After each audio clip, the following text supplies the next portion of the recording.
Hello दोस्तों, आप सभी का स्वागत है आपके अपने चैनल वीके स्टडी पॉइंट में।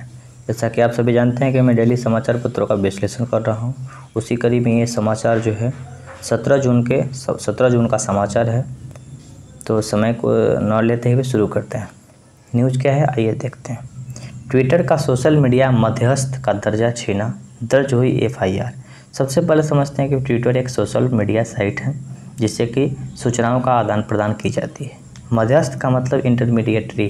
जिस तरह से हम लोग समझते हैं कि पोस्ट ऑफिस, फ्लिपकार्ट एक माध्यम है जो कि सामान पहुंचाने का काम करती है। जैसे कोई व्यक्ति जिस तरह से पोस्ट ऑफिस जिस तरह से काम करती है उसी तरह का संस्था माना जाता था कि ट्विटर, फेसबुक उस तरह की संस्था है। अगर मान लीजिए कि कोई आपत्तिजनक पोस्ट ट्विटर पे आई तो ट्विटर को बताया जा रहा था कि हाँ आपको ये बताना होगा कि हाँ ये पोस्ट किसने भेजी, इससे कि उस व्यक्ति पे ऊपर छानबीन की जा सके और राष्ट्र की जो मतलब कि एकता अखंडता है उसको कायम की जा सके। तो बहुत तरह के भ्रामक पोस्ट आते हैं जिससे कि राष्ट्र की एकता अखंडता पे मतलब कि प्रश्न चिन्ह खड़ा हो जाता है।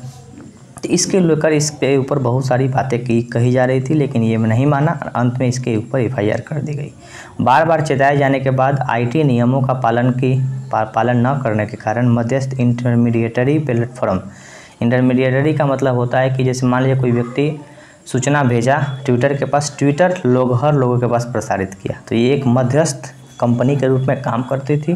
भड़काऊ पोस्ट, गुमराह करने वाली पोस्ट के लिए वह खुद जिम्मेदार होगा। मान लीजिए कि कोई पोस्ट उसके ऊपर की जा रही है तो ये अगर नहीं बता रहा है, अब तो ये बताया कि नहीं बताएंगे, तो नहीं बताएंगे तो उसका खुद जिम्मेवार ट्विटर होगा कि हाँ आपके प्लेटफॉर्म से ये भ्रामक पोस्ट की गई है तो ये आपकी जिम्मेवारी होगी और उस पर IPC के तहत कार्रवाई होगी। IPC की जितनी भी धारा है उसके अंतर्गत अब ट्विटर पे कार्रवाई होगी। गाजियाबाद उसके ऊपर प्राथमिकी दर्ज भी हुई है। गाजियाबाद में पहली बार ट्विटर के ऊपर प्राथमिकी दर्ज की गई है। IT मंत्री रविशंकर प्रसाद ने बुधवार को कहा कि ट्विटर के कई मौके दिए गए। आश्चर्यजनक है कि खुद को अभिव्यक्ति की आज़ादी के बारे में कहने वाले सोशल मीडिया प्लेटफॉर्म को जानबूझकर मध्यस्थ नियमों का पालन न करने का रास्ता चुना। उन्हें ट्विटर के स्वदेशी प्रतिद्वंदी, देखिए भारत का एक एप्लीकेशन है KOO जो कि ट्विटर जैसी काम करेगा, ये भारतीय एप्लीकेशन है। तो ये इसी के ऊपर इस चीज़ को ट्रेंड कराया गया और इस नियम को, जैसे ये ट्विटर पे पहली बार केस दर्ज हुआ गाजियाबाद में। क्यों? तो ये मध्यस्थ नियमों का पालन नहीं किया। IT एक्ट जो 2000 में बना था उसका पालन नहीं करने के कारण। दूसरा नंबर क्वेश्चन हम लोग देखते हैं। दूसरा नंबर न्यूज़ क्या है, तो बंगाल PM केयर फंड से 2 कोविड अस्पताल बनेंगे। PM केयर फंड आपको पता है कि जब कोरोना जैसी परिस्थिति आई थी तो एक फंड बनाया गया था जिसमें बहुत सारे लोगों ने पैसा दिया। मतलब उसी के अंतर्गत बहुत सारे ऑक्सीजन कंसंट्रेटर, ऑक्सीजन का उत्पादन का कंपनी लगाई गई थी। उसी कड़ी में ये बंगाल में 2, मुर्शिदाबाद और कल्याणी में 250 बिस्तरों वाला 2 अस्थायी कोविड अस्पतालों की स्थापना की जाएगी। PMO ने कहा कि इसके लिए DRDO को 41.62 करोड़ रुपये आवंटित करने का निर्णय लिया गया है। DRDO के द्वारा यह अस्पताल बनाई जा रही है ताकि कोरोना जैसे मरीजों को उचित मतलब कि स्वास्थ्य की सुविधा दी जाए। ये न्यूज़ थोड़ी सी मतलब कि दुख देने वाली न्यूज़ है, लेकिन जो पृथ्वी पे आए हैं उनको जाना आवश्यक है। तो यही तो एक सत्य है, मृत्यु सबसे बड़ी सत्य है। रामायण सीरियल के आर्य सुमंत बहुत ही अद्भुत कलाकार थे। इनके बारे में जितनी भी प्रशंसा की जाए उतना कम है। मतलब कि इतने अच्छे तरीके से प्रधानमंत्री के रूप में इन्होंने काम किया राजा दशरथ के शासनकाल में। भगवान राम के टेलीविज़न के लोकप्रिय सीरियल रामायण राजा दशरथ के प्रधानमंत्री आर्य सुमंत की भूमिका निभाने अभिनेता चंद्रशेखर वैद्य इनका पूरा नाम था। चंद्रशेखर का बुधवार को निधन हो गया। वह 98 वर्ष के थे। हैदराबाद में जन्मे चंद्रशेखर 1950 के दशक में अभिनय की शुरुआत कर बतौर छोटे बाल कलाकार के रूप में इन्होंने पदार्पण किया और रामायण में आर्य सुमंत जो कि दशरथ के प्रधानमंत्री के रूप में नियुक्त हुए और बड़े ही अच्छे अद्भुत कलाकार, बहुत ही अद्भुत कलाकार थे। तो पूरा अपना वीके स्टडी पॉइंट इनको श्रद्धा सुमन अर्पित करता है। आगे बढ़ते हैं। आगे क्या है, आगे एक न्यूज़ है कि EPFO आधार लिंक की समय सीमा बढ़ी। EPFO बोले तो कर्मचारी की यूनिवर्सल अकाउंट नंबर आधार नंबर के साथ सत्यापित करने के लिए PF रिटर्न दाखिल करने की समय सीमा 1 सितंबर 2021 तक बढ़ी। पहले यह 1 जून 2021 तक समय सीमा थी जो कि PF निकालने वाले को आधार से लिंक कराना होता है। ये जो सिस्टम पद्धति है ये सितंबर 2021 तक इसको बढ़ा दिया गया। आगे बढ़ते हैं। आगे क्या न्यूज़ है, ये पहले भी आई हुई न्यूज़ है, इसमें ही संशोधन करके फिर से न्यूज़ दी गई है। डीएपी पर सब्सिडी 700 रुपये प्रति बोरा बढ़े। आपको बता दें कि डीएपी की भाव बढ़ चुकी है और सब्सिडी सरकार के द्वारा दी जाती है ताकि किसानों को कम लागत पे डीएपी खरीदी जाए। यूरिया पे भी दी जाती है ताकि किसान उसको आसानी से उपलब्ध हो सके। बहुत महंगा हो जाता है कोई सामान तो सरकार उस पर सब्सिडी देती है ताकि लोगों को सस्ता दामों में खरीदी जाए। केंद्रीय मंत्रिमंडल ने बुधवार को डीएपी खाद पर प्रति बोरा 500 रुपये से बढ़ाकर 1200 रुपये करने की मंजूरी दी। डीएपी की वास्तविक कीमत 2400 रुपया प्रति बोरा 50 केजी का, जो सब्सिडी के बाद किसानों को 1200 रुपया मिलेगी, यानी कि 50% इस पर सब्सिडी दी जाएगी। अब 2400 रुपया का बोरा 1200 रुपया में किसानों को उपलब्ध कराई जाएगी। 1200 रुपया सरकार उस कंपनी को पेड कर देगी। ये भी न्यूज़ परीक्षा का दृष्टिकोण से भी इम्पोर्टेंट है। आइए समझते हैं क्या।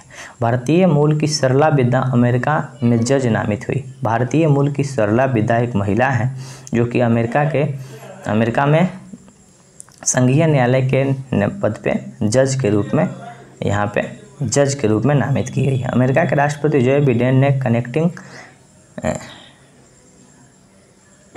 कनेक्टिकट के संघीय न्यायाधीश के पद पर भारतीय अमेरिकी नागरिक अधिवक्ता सरला विद्या नगला को नामित किया।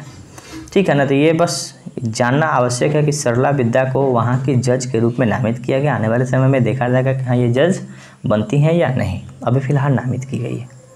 ये न्यूज़ बड़ा ही मतलब कि इम्पोर्टेंट है, इंटरनेशनल न्यूज़ है। इसके बारे में थोड़ी सी हम लोग जानकारी देखते हैं।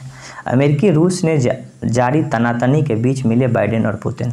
अमेरिका और रूस में दोनों लोगों का विचार नहीं मिलता है। अमेरिका पूंजीवादी विचारधारा को अपनाता है और रूस समाजवादी विचारधारा को अपनाता है। दोनों लोगों में कहीं ना कहीं इनडायरेक्टली मतलब कि बातचीत नहीं होती है, तनातनी बराबर रहती है। उन तनातनियों के बीच में दोनों लोग मिले। G7 की बैठक हुई, उनमें लोगों मिले और ये स्पेशल लोग मिला है। मिलने के बाद क्या हो गई, यहाँ पे कुछ दिन पहले अमेरिका में साइबर अटैक हुआ था और ऐसा माना जाता है कि अमेरिका बताता है कि रूस के द्वारा की गई थी। उसका पूरी तरह से पाइपलाइन को हैक कर लिया गया था। जिस तरह से साइबर अटैक होता है, हैक कर लिया गया था। हैक करने के बाद पूरी तरह से वहाँ पे इमरजेंसी लगाना पड़ा। उसके बाद से वहाँ के दोनों राजदूतों को बुला लिया गया। राजदूतों को बुलाने के बाद दोनों देशों की स्थिति मतलब कि तनातनी की स्थिति बनी। उसी तनातनी के बीच में दोनों लोग मिले। स्विट्ज़रलैंड की राजधानी जिनेवा में बुधवार को मुलाकात किए। इस पर दोनों लोग मुलाकात किए बस, और इससे कोई बड़ी न्यूज़ आएगी तो हम आपके ऊपर चर्चा करेंगे। आगे क्या न्यूज़ है, ये न्यूज़ थोड़ी सी जानना आवश्यक है। केंद्रीय मंत्रिमंडल ने गहरी समुद्र मिशन डीप ओशियन मिशन के बारे में चर्चा की गई है। क्या होता है डीप ओशियन मिशन? ये अर्थ साइंस यानी कि विज्ञान पृथ्वी मंत्रालय के अंतर्गत आता है। केंद्रीय मंत्रिमंडल ने गहरे समुद्र मिशन को बुधवार को अनुमति प्रदान की, जिसमें समुद्री संसाधन की खोज और समुद्री प्रौद्योगिकी के विकास में मदद मिलेगी। केंद्रीय मंत्री प्रकाश जावड़ेकर ने यह जानकारी प्रदान की कि प्रधानमंत्री नरेंद्र मोदी की अध्यक्षता में हुई आर्थिक मामलों संबंधी मंत्रिमंडल समिति की बैठक में इस आशय का प्रस्ताव को अनुमति दी गई। बैठक के बाद सूचना प्रसारण मंत्री प्रकाश जावड़ेकर ने बताया कि गहरे समुद्र के तल एक ही दुनिया है। पृथ्वी का 70% हिस्सा समुद्री है। उसके बारे में अभी बहुत अध्ययन नहीं हुआ है। जावड़ेकर ने कहा कि इसे ब्लू इकोनॉमी महासागर आधारित अर्थव्यवस्था को मजबूती मिलेगी। आपको बता दें कि डीप ओशियन मिशन समुद्र के भीतर जाके संसाधन का खोजना एक तकनीक है। समुद्र के भीतर जाके संसाधन को खोजना होगा। उस संसाधन का उपयोग अलग अलग क्षेत्रों में की जाएगी। उसके नीचे बहुत सारी मेटल होता है क्योंकि सब नदियों का जल समुद्र में समाहित हो जाती है, तो समुद्र में बहुत सारी संसाधन है। ऐसा माना जाता है कि पृथ्वी पर 70% भाग पे समुद्र है और 27% भाग पे स्थल है। स्थल भाग पे जब इतना संसाधन है तो समुद्री भाग में भी संसाधन होगा, ऐसा कयास लगाया जा रहा है। इसीलिए इस इकोनॉमी को ब्लू इकोनॉमी नाम दी जा रही है। यानी कि ब्लू इकोनॉमी का मतलब क्या होगा कि समुद्र आधारित संसाधनों का आधार पर विकसित हुई अर्थशास्त्र यानी अर्थव्यवस्था, जैसे मछली हुआ, समुद्री ऑयल हुआ, समुद्र से निकली भी जितनी भी संसाधन है वो ब्लू इकोनॉमी के आधार पर की जाएगी। 6 मीटर तक अंदर जाके मशीनों के द्वारा और वहाँ से संसाधन खोजने का काम की जाएगी, ताकि मतलब कि और संसाधन हम लोगों को मिल सके। इसको ब्लू इकोनॉमी नाम दिया जाएगा। और इस पूरे मतलब सिस्टम को, पूरे मतलब मिशन को गहरे समुद्र मिशन यानी डीप ओशियन मिशन कहा गया है। आगे बढ़ते हैं। आगे क्वेश्चन क्या है? आगे क्वेश्चन है कि नए स्पेस स्टेशन से मंगल मिशन का अंजाम देगा चीन। देखिए, चीन के द्वारा कुछ दिन पहले एक इंटरनेशनल स्पेस स्टेशन बनाया जा रहा है। इंटरनेशनल स्पेस स्टेशन बनाया जा रहा है, वहाँ पे 3 व्यक्ति को भी भेज दिया।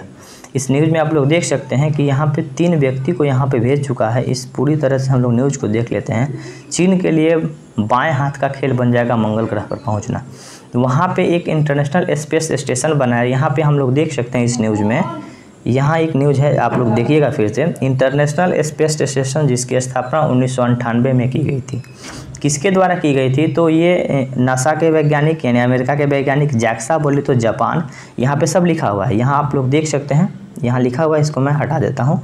ESA यानी यूरोपियन स्पेस एजेंसी, CSA यानी कनाडा स्पेस एजेंसी, 5 लोग मिलके वहाँ पे एक स्पेस स्टेशन बनाए थे 1998 में। कहाँ पे? तो पृथ्वी से 400 किलोमीटर की ऊंचाई पे, 400 किलोमीटर की ऊंचाई पे बनाए थे। वहाँ 3 BH का कमरा था, वहाँ 6 लोग जाके रह सकते थे। जितने भी बहुत सारे अंतरिक्ष यात्री गए वहाँ पे रहे। अब चीन ये 2024 तक ख़त्म हो जाएगा, इसका जीवन काल 2024 तक ही है, ऐसा माना जा रहा है।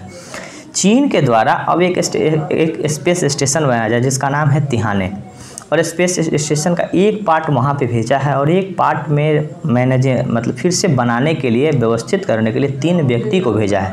तो आगे हम लोग फिर से चर्चा करेंगे। अभी कल वाले न्यूज़ में ये हम लोग, हो सकता है कि कल वाले न्यूज़ में ये छपे।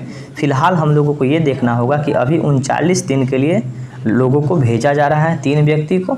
आगे हम लोग फिर से चर्चा करेंगे। यहाँ पे कुछ खास नहीं है, वही चीज़ को मैंने फिर से कट करके दिया है।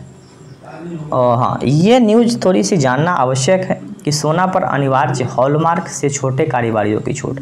देखिए, जितने भी घर में रखा होगा सोना ना, उस पर हॉलमार्क एक मार्का होता है। पूरी तरह से हम लोग समझेंगे तस्वीर के माध्यम से क्या होता है। जिस तरह से हम लोग किताब खरीदते हैं तो हेलोग्राफी 3D वाला जो चित्रण होता है वो होता है।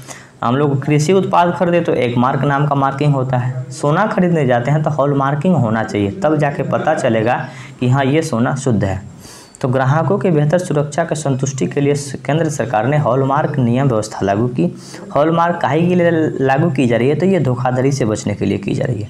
यहाँ पे पूरा एक न्यूज़ था, मैं अच्छी तरह से आपको तो ये आप लोग देख सकते हैं न्यूज़ कि 15 जून से गोल्ड ज्वेलरी गहनों पर हॉलमार्किंग सरकार द्वारा अनिवार्य कर दी गई है। यानी 15 जून से ये अनिवार्य कर दी गई है।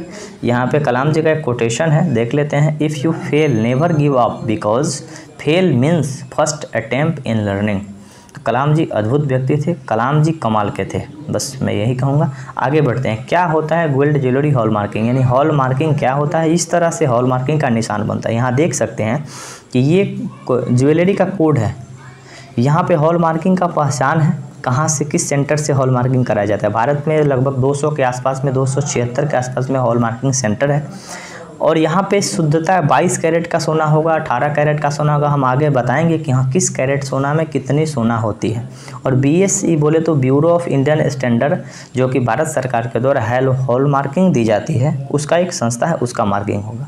एक और तस्वीर यहाँ पे काहे के लिए दी जाती है? तो ये सोना की शुद्धता बताता है और धोखाधड़ी से बचाता है।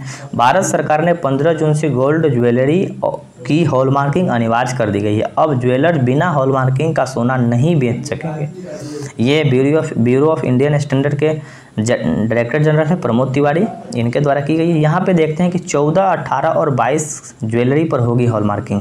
14, 18 और 22 कैरेट के जितने भी सोना होंगे उसके ऊपर हॉलमार्किंग करना होगा। जिस तरह से यहाँ देख सकते हैं कि 14 कैरेट का है, 18 कैरेट का है, ये 22 कैरेट का है।